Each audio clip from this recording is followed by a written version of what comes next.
How do we at the local level, how do we in our municipalities and counties harden ourselves to deter a future conflict with these foreign adversaries?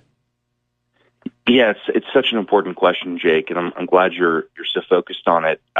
Look, unlike past conflicts, unlike Iraq and Afghanistan, a potential conflict with China is going to affect all of us. It's not just going to be something that a small group of patriots fight.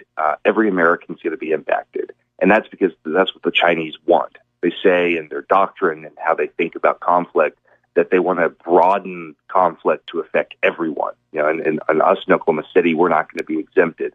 And that's going to happen in a number of ways. That's going to be cyber attacks on critical infrastructure, things like our water treatment facilities, things like, the government, just the basic operating services of government, where you're going to see websites and systems taken down.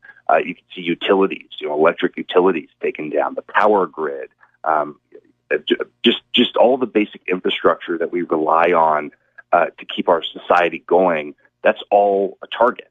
And so one of the ways in which I think we can harden ourselves now is by making sure that, one way to deter conflict is to show the potential adversary that we're ready. In addition to these pieces of legislation, Governor Stitt signed an executive order that I was very pleased to work with him on just a couple of months ago. It was the strongest piece of executive language anywhere in the country that any governor has signed. One of the things he did was he through his executive order, directed the state government to do an assessment of how Oklahoma would be impacted in the event of a conflict with China in Asia.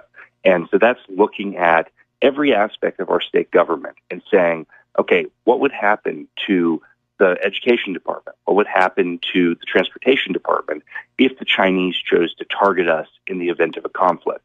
And by thinking about this proactively and asking really difficult questions now in peacetime, I think we'll be able to come up with some preventative measures to keep Oklahomans safe.